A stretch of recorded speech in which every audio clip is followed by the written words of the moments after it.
dedicar unos minutos al intercambio de opiniones, a la reflexión, a profundizar un poco en los presupuestos generales del Estado del 2021, el proyecto de presupuestos del Estado que mañana por la tarde llegarán, como acabamos de contar, al Congreso de los Diputados y que el Gobierno pretende aprobar antes de o a principios del 2021 para no tener, dicen, que prorrogar las cuentas una vez más de Cristóbal Montoro. Nos ayudarán a esta labor Moisés Martín, que es economista y director de Red to Red Consultores. ¿Qué tal, Moisés? Buenas noches. Hola, buenas noches. Encantado de que estés aquí en el 24 Horas de Radio Nacional. Y también nos acompaña Juan Ramón Rayo, doctor en Económicas y autor del libro Liberalismo, los 10 principios básicos del orden político liberal. ¿Qué tal, Juan Ramón? Buenas noches. ¿Qué tal? ¿Cómo estamos? Buenas noches. Bueno, pues voy a empezar por el principio, que es que me hagáis una pequeña reflexión. Si os salen las cuentas, porque esto de los presupuestos al final no es un ingreso tanto, gasto tanto, y como en casa, ¿os salen las cuentas o no, Moisés, de lo que hemos conocido hoy?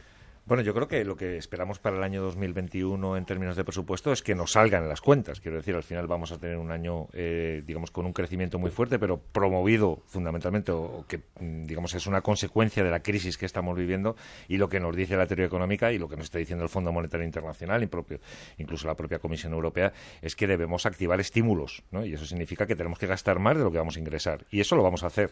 Vamos a gastar más de lo que vamos a ingresar y, por lo tanto, no es un año para cuadrar cuentas, sino que es un año para que el dinero público sirva para reactivar una economía que ha sufrido muchísimo y está sufriendo muchísimo las consecuencias de la crisis del coronavirus, ¿no? Por lo tanto, yo creo que el enfoque expansivo de este presupuesto es el correcto, e incluso yo diría que si peca de tímido, ¿no? En función de cómo vaya desarrollándose la economía, y lo que vamos a ver es un proyecto que veremos a ver cómo pasa el trámite parlamentario, pero un proyecto que probablemente ya va en la buena dirección, pero que probablemente se quede incluso peque de tímido, ¿no? Juan Ramón. Bueno, yo creo que es un proyecto de presupuestos que nace en parte caducado, porque se basa en unas previsiones macroeconómicas, que fueron las que remitió el Gobierno a Bruselas hace unos días, que han quedado ya desfasadas después de esta voluntad de extender el estado de alarma durante 6 meses, debido al descontrol de la pandemia y, por tanto, debido al daño que se va a generar en la economía como consecuencia de ese descontrol de la pandemia. Entonces, ya partir de la base de un cuadro macro que no se va a dar, porque si no conseguimos controlar el virus no va a haber recuperación sostenida, y de momento el virus está descontrolado, pues ya es un mal comienzo. Luego, es verdad que la teoría económica prescribe que para conseguir estimular y estabilizar la economía en el corto plazo, pues cuando la economía se desmorona hay que recurrir al déficit público. Pero aquí ya de entrada es un déficit público el que utiliza este gobierno, basado fundamentalmente en aumentos del gasto público. La teoría económica tampoco indica que tenga que ser el déficit público a través del gasto público. Podría ser mediante bajadas de impuestos. Pero lo que tenemos son subidas de impuestos con aumentos muy considerables del gasto público y además aumentos del gasto público financiados en gran medida por Bruselas, pero que no tienen ningún tipo de control realmente externo sobre la calidad de ese gasto público, aparte de la dificultad que ya en sí mismo entraña gestionar decenas de millones de euros de una manera relativamente eficiente.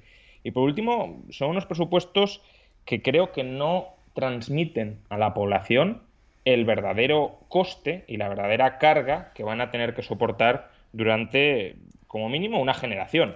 Hoy el gobernador del Banco de España, mientras el vicepresidente segundo del gobierno decía que estos presupuestos ponían fin a la era neoliberal de los ajustes y de la austeridad, al mismo tiempo el gobernador del Banco de España, al mismo día, ya ha advertido que como mínimo vamos a necesitar una década de ajustes muy duros. El gobierno se ha empeñado en trasladar a la población que no va a haber grandes costes de la crisis y que si los hay, los pagarán los ricos. Y hoy ha habido unas subidas de impuestos cosméticas que no van a proporcionar ni muchísimo menos ni lejanamente, lo podemos debatir luego, la recaudación extra necesaria para empezar a digerir la enorme deuda que se está acumulando durante estos años. Bueno, Juan, has dejado muchísimas cosas, porque es casi todos los temas que yo quería ir desgranando en los próximos minutos. No sé si, por quedarme con lo que decía Juan Ramón al principio, de si es verdad que, visto el panorama que hay, de que nos enfrentamos, ya veremos cómo queda después la prórroga del estado de alarma y tal, pero que no pinta bien la cosa, que podemos ir incluso, se está hablando de confinamientos de fin de semana, etcétera, etcétera. Si eso puede condicionar un poco estos presupuestos, es decir, lo que de las cifras macro de las que partías, ¿verdad? ¿No? Que pueden incluso ir a peor. Bueno, mi punto es que efectivamente el cuadro macro habrá que revisarlo y más pronto que tarde, ¿no? Porque está hecho sobre unos supuestos digamos, de control de la epidemia que no se están cumpliendo, ¿no? Y yo justo precisamente es eso lo que creo que tienen de positivo estos presupuestos. Si somos capaces de sostener estos presupuestos, incluso con la caída que pueda haber o con un menor crecimiento el año que viene en términos económicos, el estímulo fiscal que se va a producir es mucho mayor. Y ahí no coincido mucho con Juan Ramón en el hecho de las bajadas de impuestos, porque si no crece la economía, los ingresos no van a crecer. Y eso es un elemento que tenemos que tener, porque los impuestos no crecen. Las empresas pagan impuestos cuando tienen beneficios. Si no tienen beneficios no pagan y no hay actividad económica, pues se pagan muy pocos impuestos, ¿no? Por lo tanto, yo creo que hay lo que se llamamos los estabilizadores automáticos, quiere decir que es cuando hay poca actividad económica, el Estado ingresa poco dinero y lo que hace es recurrir al déficit público, como bien se ha planteado, es lo que puede hacer que se pueda sostener de alguna manera este impulso fiscal, ¿no? Y además señalaría que los presupuestos están diseñados para atender a aquellas condiciones, a aquellas personas que más pueden estar sufriendo, ¿no? A ver si podemos poner en marcha efectivamente el ingreso mínimo vital, que de momento pues está con más problemas sombras que luces, ¿no? en su gestión, pero tenemos un montón de medidas que se han puesto, que se van a poner en marcha en términos de incremento de las becas, incremento de las pensiones, aunque solo sea actualizarlas, es significativo que así sea, el incremento de las pensiones no contributivas, el crecimiento del gasto y de la inversión en la economía de los cuidados, ¿no? Con las nuevas dotaciones que se van a dar a la dependencia. Todo esto hace que no solamente se trate de que, digamos, tengamos un colchón fiscal que permita de alguna manera moderar la caída o moderar la crisis económica en la que estamos, sino que además ese colchón se dirige fundamentalmente a las personas que más lo pueden necesitar, ¿no? Y por lo tanto, digamos, ahí podríamos hablar mucho sobre la composición del gasto. Yo creo que es una composición del gasto adecuada.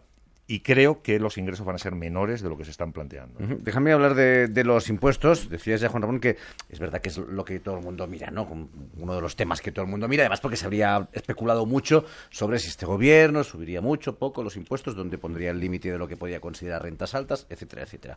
Al final tenemos ese IRPF para las rentas de más de 300.000, etcétera, etcétera. Decías que a ti te parecen, Juan Ramón, modificaciones cosméticas. Sí, cosméticas o propagandísticas. Quiero decir, el gobierno nos ha dicho... No sé si aportan mucho o no. A ver, no van a aportar prácticamente nada en términos recaudatorios. El propio gobierno estima que la subida del IRPF aportará 144 millones de euros. El orden de magnitud en el que nos movemos es un déficit de 80.000 millones. La subida del impuesto de sociedades, rebajando la posibilidad de exención por dividendos extranjeros, no llega a 500 millones de euros. El gobierno incluso nos ha vendido una subida de impuestos a las grandes fortunas a través del impuesto de patrimonio, por la cual se recaudarían 330 millones de euros, que tampoco es que sea una barbaridad, pero no olvidemos que esta subida ya la planteó en 2019, y en 2019, cuando el actual ministro de Seguridad Social presidía la IREF dijo que la recaudación esperada por esta subida de impuesto era, en general, de 0 millones de euros, es decir, nada. Y en el mejor de los casos de 8 millones de euros, porque el impuesto de patrimonio es un impuesto transferido a las autonomías y, por tanto, esta es una previsión de recaudación que se daría si todas las autonomías aplicaran este tipo de impositivo. La principal de ellas, Madrid, lo tiene bonificado al 100%, por tanto, de aquí no va a salir nada. Y mientras se nos vende que estos gestos, que son propaganda de cara a la galería, aunque puede ser dañina para las personas que lo sufran, claramente, ponen de relieve que la crisis la van a pagar los que más tienen, no como la otra vez.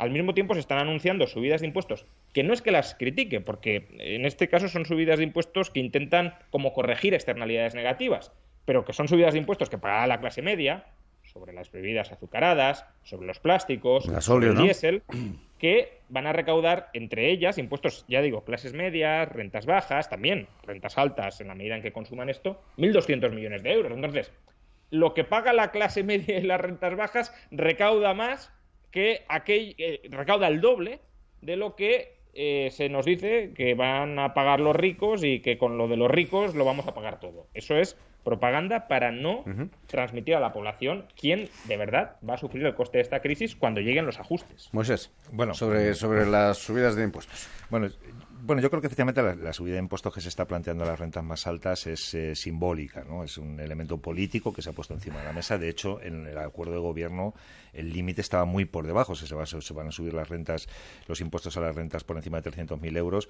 cuando lo que teníamos todos encima de la mesa eran los 130.000, ¿no? Por lo tanto, ha habido ahí una cesión por parte de Podemos para esto, y efectivamente la recaudación que se va a producir es relativamente poca, ¿no?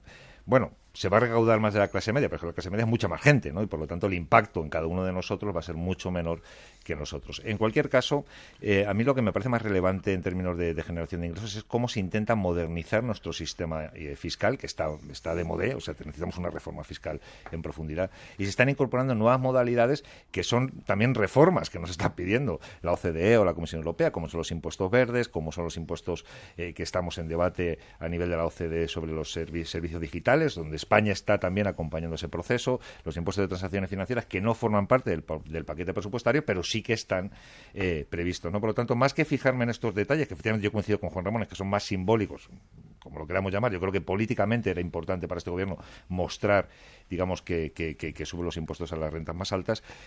Lo relevante, donde se va a generar el incremento más importante de impuestos, se va a producir en las nuevas figuras impositivas que modernizan nuestro sistema fiscal y que lo hacen, digamos, más acorde a la realidad actual. Es decir, no podemos estar en una economía que es básicamente o cada vez más digital, no podemos estar, digamos, sin atender a esto desde el punto de vista impositivo, o la fiscalidad verde, que es imprescindible para modernizar nuestro sistema, ¿no?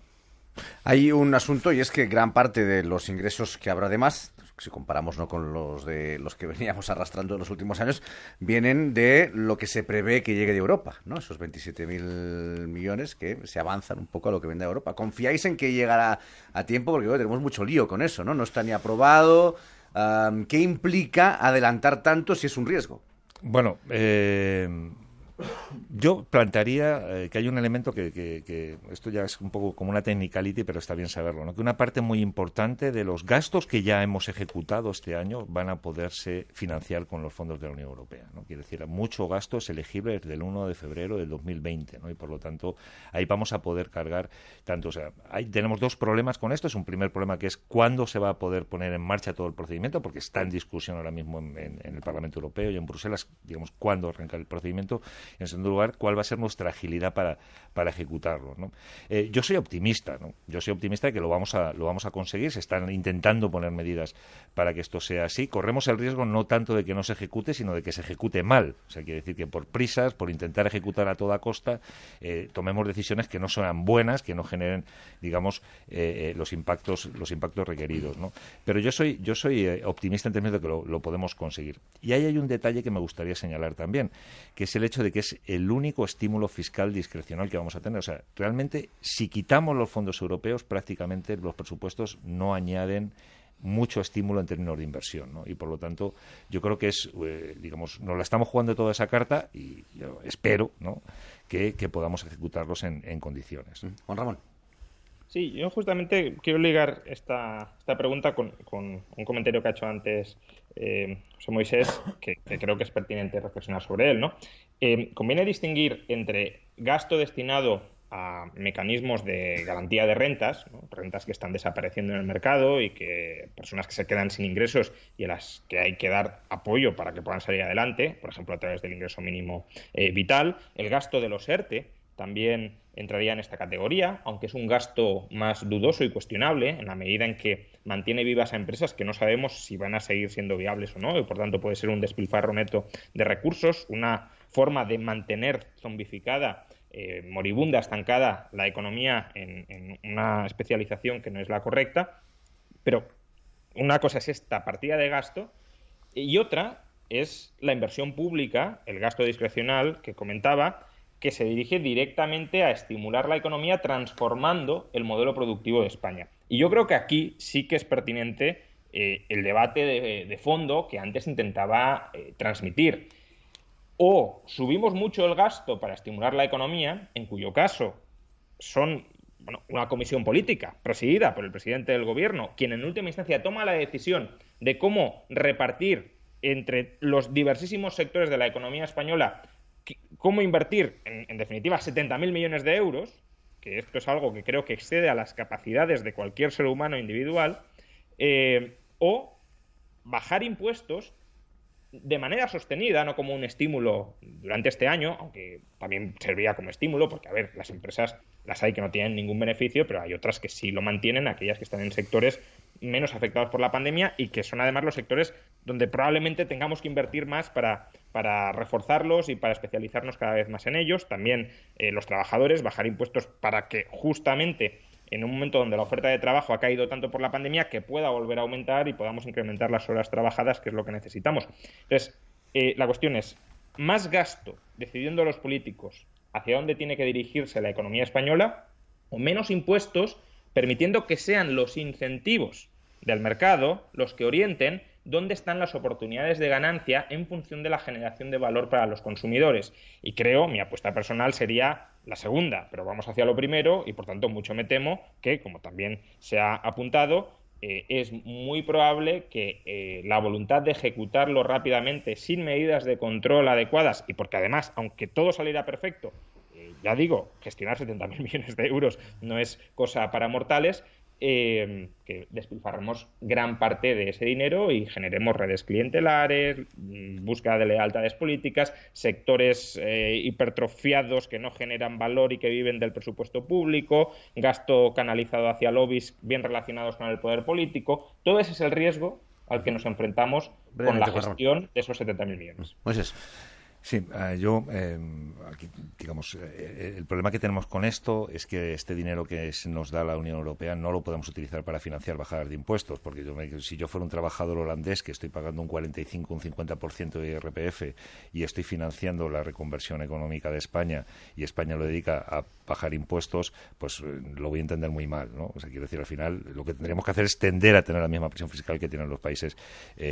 Digamos que son los que nos están dejando este dinero para que podamos actuar. Primera cosa, y segunda cosa que yo plantearía es que al final mucho de lo que se está planteando son elementos estructurales que son bienes públicos. O sea, al final si vas a generar toda una red de carreteras electrificadas para que pueda funcionar el coche eléctrico, o si vas a generar o trabajar para rehabilitar cientos de miles de viviendas en términos energéticos y así generar un ahorro energético importante, etcétera, eso no se puede hacer solamente bajando impuestos. Tú necesitas hacer una inversión e incentivar la inversión. Y por lo tanto, yo creo que acierta la Unión Europea no planteando esto como bajadas de impuestos, sino como inversiones que tienen que modificar el modelo productivo. Coincido en que hay un riesgo. Ese riesgo es evidente y lo estamos notando y lo estamos, de alguna manera, alertando de que efectivamente ese dinero tiene que estar bien planificado, tiene que estar bien ejecutado, que hay experiencias previas que no son las más positivas, también las hay que son muy positivas y que transformaron nuestro país en los años 80 y 90 y que, por lo tanto, tenemos que ver cómo vamos a utilizar este dinero, pero, ojo, es el único dinero del que vamos a contar para poder estimular. Juan Ramón, me quedan 40 segundos, si quieres, para ir cerrando. No, sí, es verdad que hay bienes públicos, más bien bienes cuyo monopolio se atribuye al sector público, que evidentemente o invierte el Estado o no invierte nadie. Pero los presupuestos, por ejemplo, 1.300 millones de euros para pymes, comercio y turismo. Las partidas a la cultura crecen un 26%. 5.300 millones de euros a energías renovables, seleccionando el poder político cuáles promover y cuáles no. Todo esto son decisiones que perfectamente se podrían adoptar desde el sector privado, con una fiscalidad más liviana, más moderada, y que, sin embargo, son decisiones que en última instancia dejamos que tomen políticos con todo el riesgo de error y de corrupción que existe en torno a esas decisiones. Bueno, pues hoy queríamos hacer este primer análisis. Habrá tiempo de volver y de insistir, y además porque la economía, como sabemos, va a seguir presente en la actualidad en los próximos meses. Moisés Martín, Juan Ramón Rayo, muchísimas gracias a los dos. Muchísimas gracias. Un abrazo. Gracias, hasta la próxima.